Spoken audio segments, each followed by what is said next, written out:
Thank you. Sit down.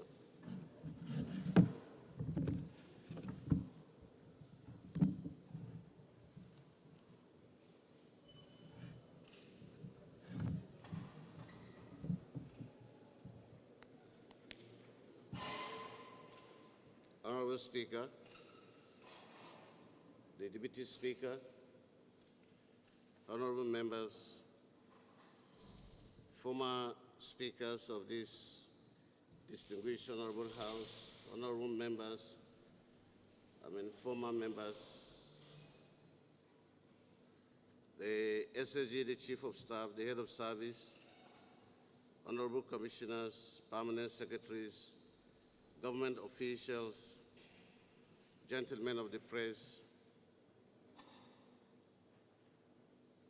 our distinguished staff, and above all, Her Excellency, the Deputy Governor of Adamawa State, Professor Farauta George, and the chairman of our greatest party, the PDP, Barrister A.T. Shehu. With due apology to those who are not members of the PDP. Mr. Speaker, honorable members, I'm happy to be here again in fulfillment of the provisions of Section 121, subsection 1 and 2 of the 1999 Constitution as amended. The wisdom of this provision requires that I present to this honorable House an appropriation bill that will guide the state's expenditure and revenue for the year 2025. Mr. Speaker, this is the 5th time I'm gracing this chamber in the discharge of this constitutional responsibility. Indeed, it is the 2nd time I'm presenting the bill to this assembly under your leadership. The pattern of presentation and the message it carries has been consistent and in sync with the yearnings and aspirations of our people and the studious requirement for the development of our dear state. It is a message that speaks to our needs as a people and the kind of investment needed to meet those needs, our dignity and what is needed to sustain it, our welfare and livelihood, and what social and fiscal infrastructure are needed to respond to them. Mr. Speaker, to keep faith with this tradition, I have invested enough time and resources in the preparation of this year's budget. I have tasked the enlarged ESCO to provide detailed, comprehensive, and implementable estimate from their ministries and agencies. We went as far as putting them on the spot to provide an account of what they are doing with the 2024 allocation and the justification for the 2025 propositions. More importantly, how aligned are their individual propositions to our 8-point agenda and the administration philosophy of making sure that no one is left behind and nothing is left untouched. So, I'm happy to announce that what we are presenting to you is the result of hard work and broad consultation aimed at scaling up the tempo of development and moving higher the levers of an all-inclusive growth of our dear state. I want to thank the ESCO members for painstakingly work and the clear understanding of the time-tested culture of this administration, which is nothing short of service to the people and the state. Mr. Speaker, honorable members, in this spirit, I must specially thank you for not only what you do to this House as the most outstanding constitutional symbol of democracy through the discharge of your legislative duties, but given your respective constituencies responsible representation that aligns solidly with the tradition of service to the people and the state. The speed with which you attend to legislative business, both insight and oversight, is a testament that you are as intuitive as the executive is in understanding the needs of our people and what is required to build Adamawa of today and indeed the future. As a government, we have been through these routes severally. Every time we come here, we have tried to provide a vivid account of our performance and record over the years. Today, I am departing from that convention because these records have become so huge that they have developed the right voice to speak for themselves. We have equally instituted a ministerial press briefing to continually engage the citizen on the administration's performance.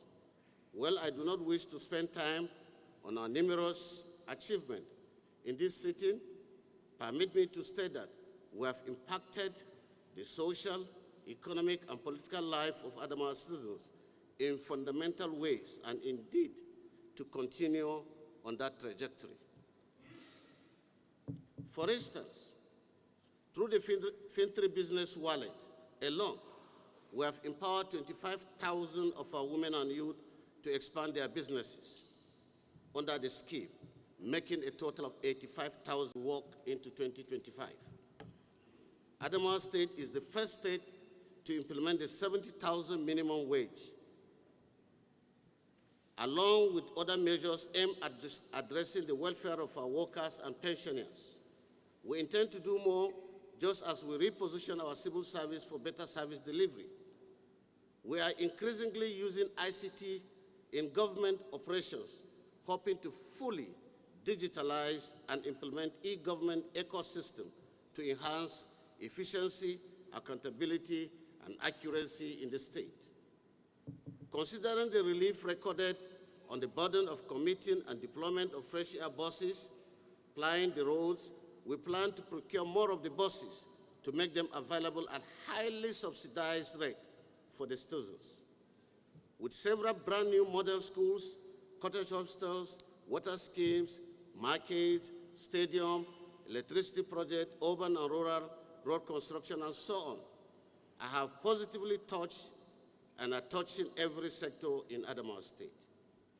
Mr. Speaker, honorable members, to manage our plurality and the tension inherent in identity agitation for self-determination among majority of our population, we are working with this House in driving a well-coordinated reform in our traditional institution. This reform will reposition the traditional institution to smartly play better roles in our affairs, create more centers of dispute, arbitration, and resolution at the communal level, provide the right governance in all ungoverned spaces within our polity, form more hubs for local intelligence gathering to aid our security system, and above all, strengthen social cohesion and confer on our people more dignity and pride as citizens. Mr. Speaker, honorable members, the 2025 budget has taken into consideration the realities of today's economic situation. As an administration, we have purposefully assessed our projected revenue so as to place our priorities right and our expenditures proportionate to what is economically realistic. With this, the budget proposal is projected to complete critical infrastructures and construct new ones in the state, invest more in social sector, such as education and health, combat more in the social sector, combat poverty and hunger through more targeted deployment of resources into agriculture, commerce, and capital injection into small and medium enterprise. These are pivotal building blocks for the progress and development of our society. Review of the 2024 budget. Mr. Speaker, honorable members, before I present the 2025 proposed annual budget, it is customary that I review the current project performance in terms of actual revenue that accrued to the state, and in particular on what they were expended on within the last 3 quarters of the financial year for your appreciation. The review, as a tradition, is also meant to reflect and evaluate past performances, cover the shortfall, and consolidate on our successes in order to move the state forward.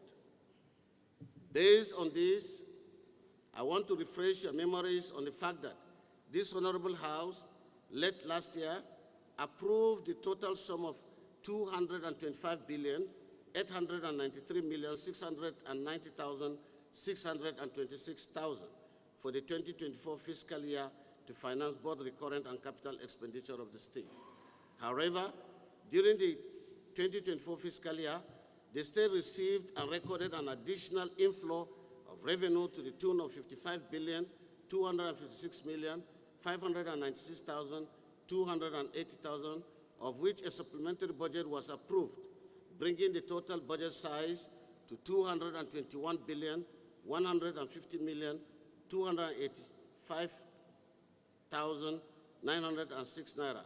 Out of this, the sum of 134,758,1,226 naira, which represent 47.9% of the total approved estimate, was earmarked for recurrent services, and 146,396,284,380 naira was earmarked to service capital development program and services in the state.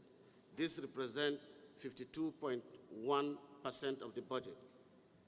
It is worth noting that out of the approved budget for 2024 financial year, the state government realized the sum of 154,867,434,612 naira 78 kobo as revenue from all revenue sources as at 30th September 2024. The breakdown of the total revenue shows that 91,594,488,233 naira 12 kobo was realized from statutory allocation.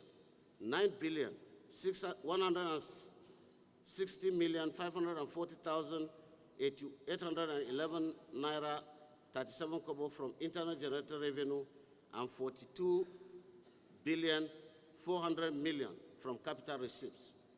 In the same vein, the total sum of 154,886,434,612 naira 78 kobo was expended on various recurrent and capital development as at September 2024.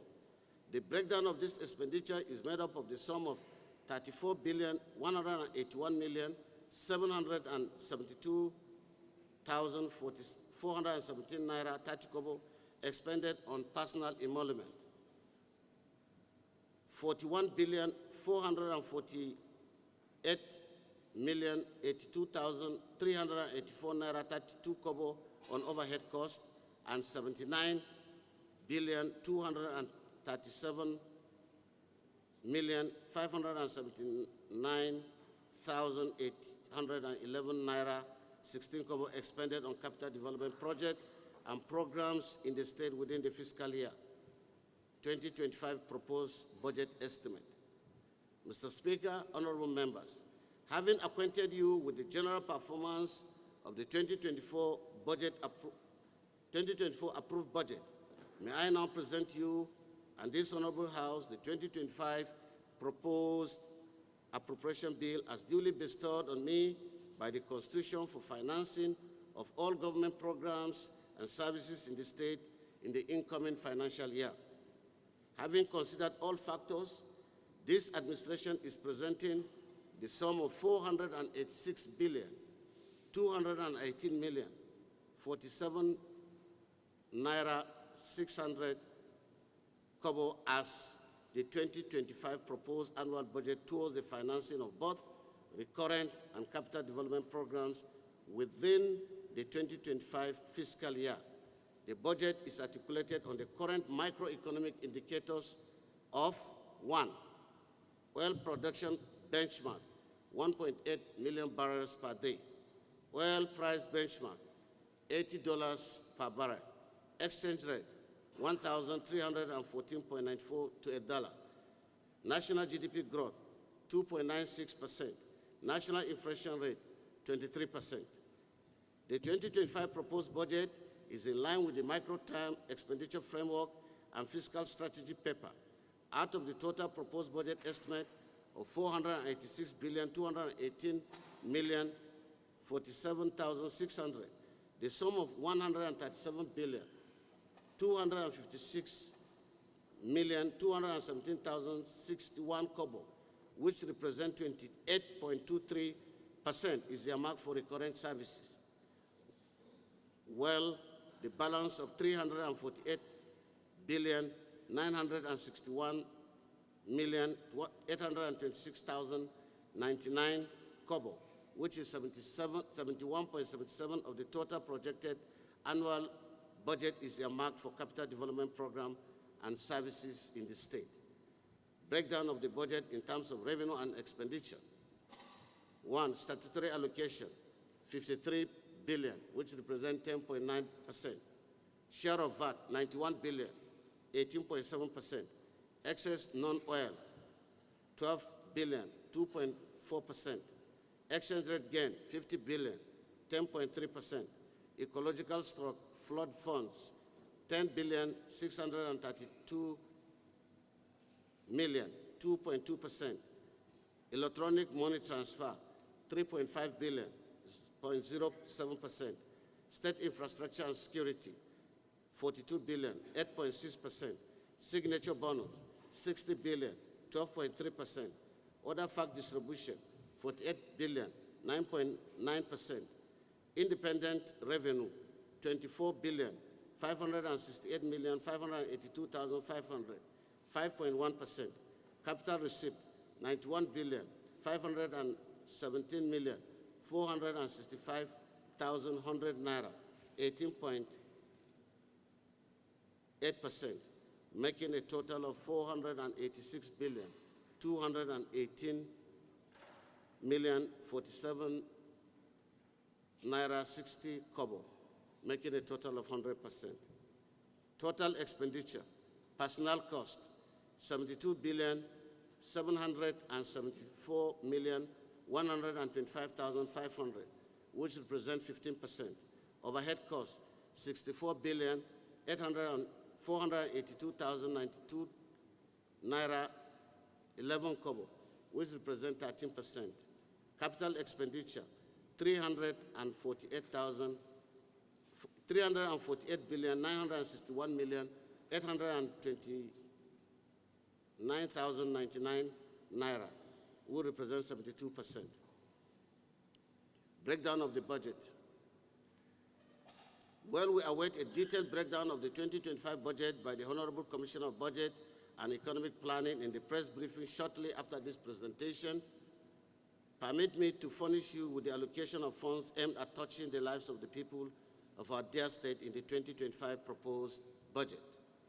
Ministry of Works and Energy Development, 88 billion, 887 million, 728,083 kobo.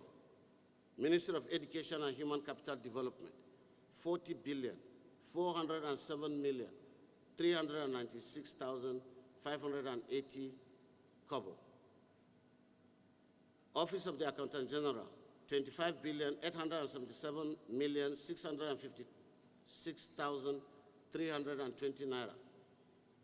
Adamawa State Staff Pension Board, 23 billion, 973,974 naira 90 kobo. Ministry of Commerce, 21 billion, 443 million, 404,804 naira. Office of the Secretary to the Government, 17 billion, 960 million, 556,510 naira. Ministry of Budget and Economic Planning, 15 billion, 719 million, 763,210 naira. Ministry of Housing and Urban Development, 14 billion, 340 million, 67,820 naira. State Action on Business Enabling Reforms, SEBA, 14 billion, 111 million, 200,000 naira. Post-Primary School Management Board, 11 billion, 37 million, 899,740,000 naira.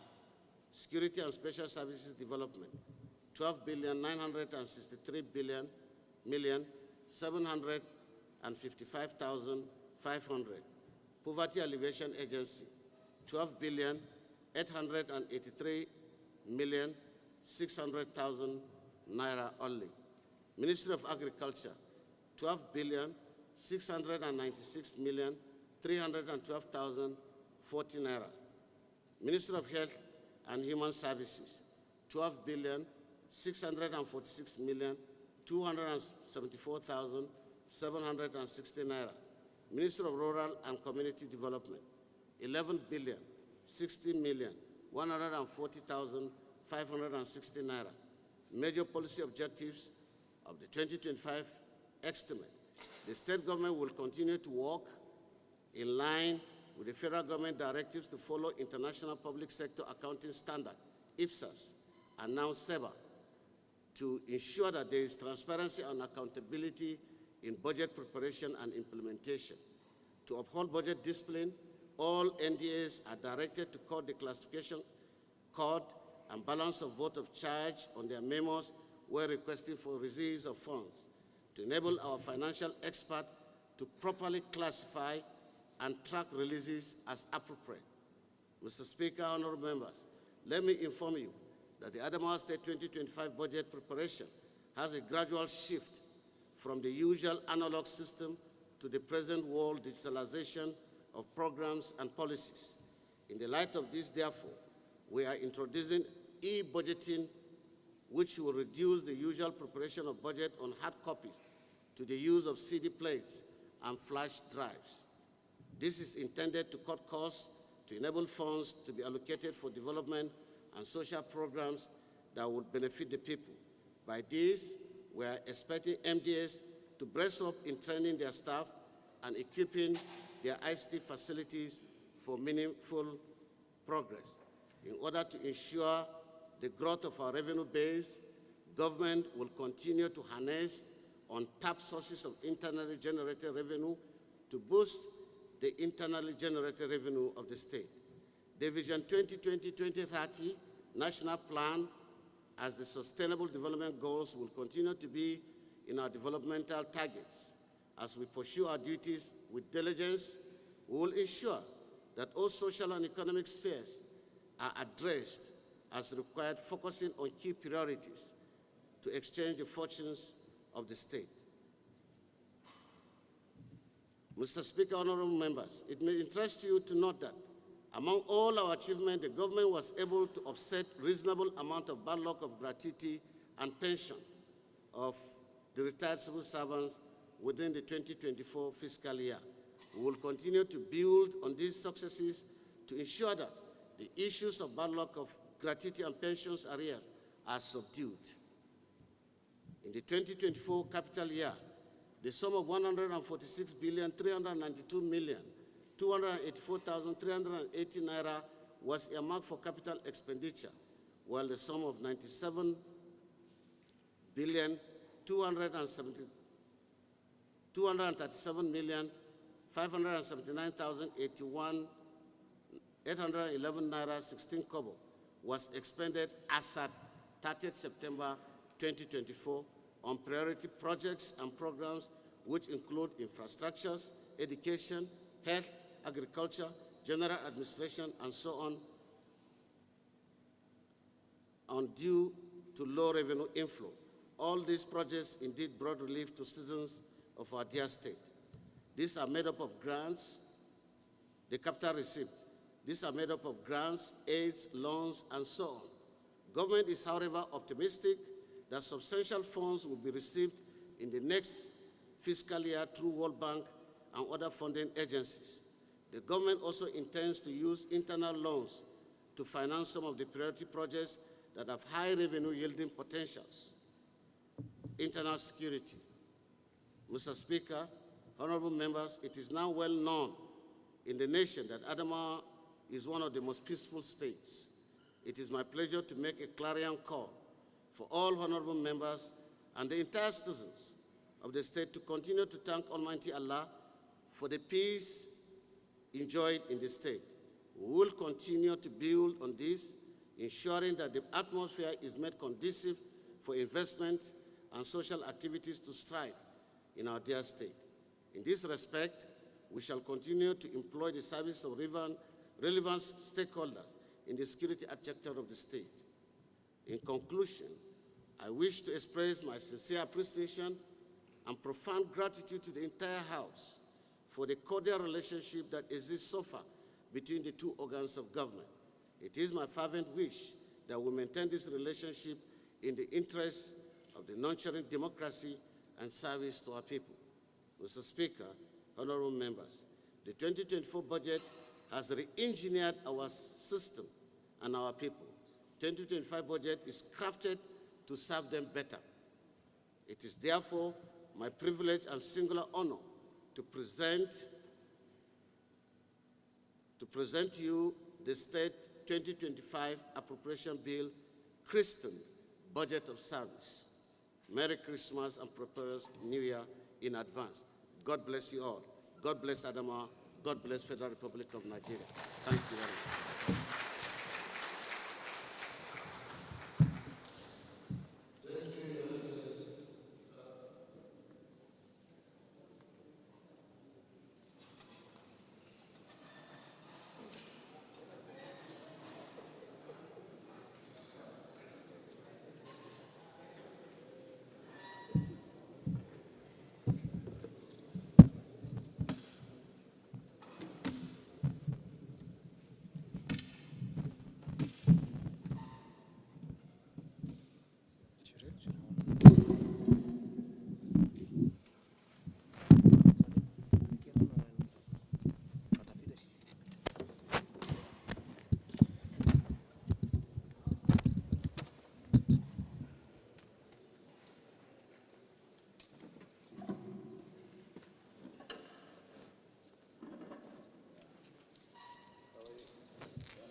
federal government. The Fresh Air Governor has also eliminated the issue of gender discrimination by giving women opportunity in governance and also providing enabling environment for women to assume the position of vice chairman in all the 21 local government areas in the state. The relationship between the executive and legislative arm under your administration is cordial, and we assure you of our continuous support to keep on transforming our dear state.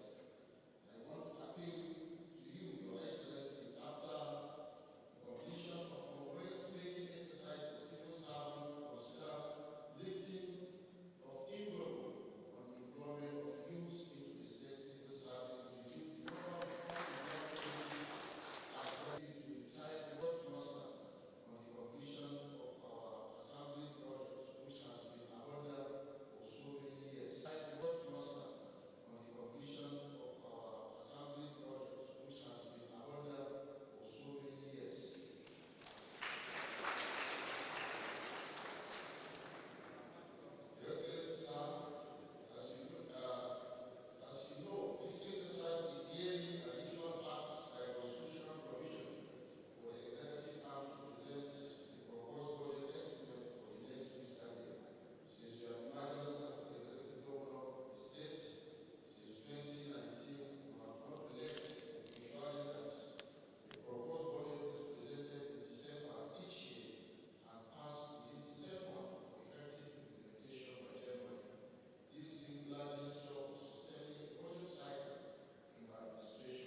You are watching live transmission of the 2025 Appropriation Bill presentation to the Adamawa State House of Assembly by Governor Adamawa Vintri. This is Adamawa Television Corporation Yola, the station for the people. The governor has just finished the presentation. He is now going around to exchange pleasantries with the honorable members of the Adamawa State House of Assembly as part of the program for the budget presentation. You may have heard the governor said the 2025 approved appropriation bill is over 496.2 billion naira to service Adamawa State in 2025.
You are watching live coverages of Adamawa State Television Corporation Yola, the station for the people. We are here at the Hallowed Chamber of the State House of Assembly, where His Excellency, the Executive Governor of Adamawa State, has just finished the presentation of the 2025 Appropriation Bill to the State House of Assembly for the service of 2025. The State Executive Council has approved 496.2 billion naira to service Adamawa State in the coming year. On behalf of the General Manager, Adamawa Television Corporation Yola, Mr. Tatius Kumdisi, and the head of the live transmission crew, Engineer Boniface Abalis, at the studio there, we have Engineer Mohammed the Dafe and Suleiman, who are marshalling in our transmitter. Here on our end, we have my fellow uncle, Tina Valoweb, and the ICT man, which is Henry yours, Dama, and all who has made it possible for us to give you this live coverage. From me, Samuel Gawaja, your uncle, saying until we meet next time for another live coverage. Bye-bye, and remain blessed.